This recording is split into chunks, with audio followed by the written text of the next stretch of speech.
भगवान बुद्ध के अनमोल वचन। गौतम बुद्ध के मूर्तियों और चित्रों में आप उनके सर पर जो देखते हैं उसके पीछे एक रहस्य छुपा हुआ है। उस विषय में जनमानस में एक कहानी प्रचलित है और वो रहस्य और उससे संबंधित कहानी के जानने लिए इस पूरे आर्टिकल को ध्यान से पढ़े।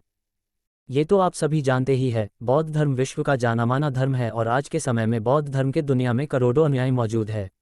बौद्ध धर्म की शुरुआत गौतम बुद्ध द्वारा की गई थी। महात्मा बुद्ध की हजारों लाखों प्रतिमाएं इस धरती पे है जो अलग अलग कलाकारों द्वारा बनाई गई है। लेकिन इन सभी प्रतिमाओं में एक चीज़ कॉमन दिखती है और वो चीज़ है उनके घुंघराले बाल। गौतम बुद्ध के बालों का रहस्य।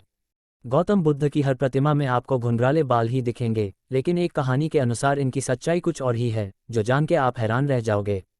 गौतम बुद्ध के सिर पर जो बाल है वो उनके असली बाल नहीं बल्कि कई सारे घोंघे हैं। पौराणिक कथाओं के अनुसार एक समय पेड़ के नीचे बैठकर ध्यान में मग्न थे। वो अपनी साधना में इतने तल्लीन हो गए थे कि उन्हें बाहरी दुनिया का कोई अंदाजा नहीं था। गर्मी का मौसम था और सूरज ठीक उनके सिर पर मौजूद था। जिस समय वे कड़ी तपस्या में लीन थे उसी दौरान एक घोंघा वहीं से गुजर रहा था। उसने भगवान गौतम बुद्ध के तप को देखा और वो वहीं रुक गया और सोचने लगा कि इतनी गर्मी में ये किस प्रकार के साधना में लीन है। इनके सर पे तो बाल भी नहीं है, ऐसे में ये महात्मा को अधिक गर्मी लग रही होगी। ये बात सोचता हुआ वो घोंघो रेंग करके सर पे पहुंच गया। उसने सोचा अगर मैं यही सर पर रहूंगा तो इन्हें गर्मी का एहसास कम होगा।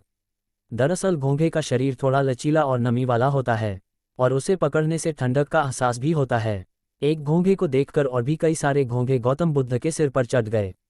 कुल 108 घोंघों ने गौतम बुद्ध के सिर को पूरी तरह से ढक दिया।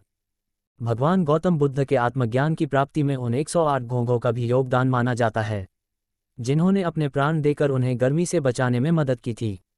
उन 108 घोंघे की याद में ही की प्रतिमाओं के सिरों पर घुंघराले बालों जैसी आकृतियां बनाई गई हैं। महात्मा गौतम बुद्ध के बालों की एक कहानी और भी है, लेकिन कुछ लोग इस कहानी को सच नहीं मानते। उनके अनुसार गौतम बुद्ध के मूर्तियों के सर पर वास्तविक बाल ही है। उनका ऐसा मानना है कि वन में विहार करते समय के बाल बढ़ गए थे और उन्हीं बालों के साथ वो तपस्या करने लगे। तपस्या के दौरान अधिक धूप के कारण उनके बाल जल गए और वो घुंघराले आकार के हो गए। आज भी दुनिया के कई इलाकों में लोगों के बाल जल के घुंघराले हो जाते हैं। इसी आधार पर भगवान गौतम बुद्ध के बाल घुंघराले बनाए जाते हैं। हालांकि ये तो मान्यताएं हैं। आप इस बारे में क्या सोचते हैं कि सर पर बाल बनाए जाते हैं या फिर वो घोंघे हैं? हमें अपनी राय जरूर बताना। बौद्ध भिक्षु क्यों करवाते हैं मुंडन? बौद्ध धर्म के त्रिपिटक में से विनयपिटक ग्रंथ के अनुसार बौद्ध भिक्षुओं को आत्मज्ञान की प्राप्ति के लिए तन और मन को पवित्र रखना चाहिए। अपने तन की पवित्रता को बनाए रखने के लिए बौद्ध भिक्षु अपने सिर का मुंडन करा लेते हैं। कुबरपैडी एक जमीन के अंदर का गांव। कहा जाता है कि सिद्धार्थ गौतम ने भी राज्य का त्याग करते समय मुंडन करा लिया था। इस बात से साफ जाहिर होता है कि भी आज के भिक्षुओं के तरह ही गंजे हुआ करते थे। आज के समय में उनकी मूर्तियों के ऊपर जो आकृति बनाई जाती है वो उनके बाल नहीं है। आप पूरे ब्रह्मांड में किसी ऐसे व्यक्ति की तलाश कर सकते हैं जो आपसे अधिक आपके प्यार और स्नेह के योग्य हो, और वह व्यक्ति कहीं नहीं पाया जा सकता है। आप स्वयं जितना कि पूरे ब्रह्मांड में कोई भी आपके प्यार और स्नेह का पात्र है।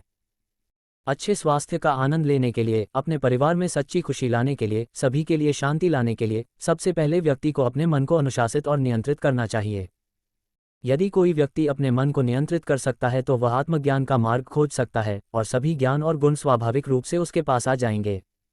जिस प्रकार पृथ्वी से धन प्रकट होता है उसी प्रकार अच्छे कर्मों से पुण्य प्रकट होता है और शुद्ध और शांत मन से ज्ञान प्रकट होता है। मानव जीवन के चक्रव्यूह से सुरक्षित रूप से चलने के लिए व्यक्ति को ज्ञान के प्रकाश और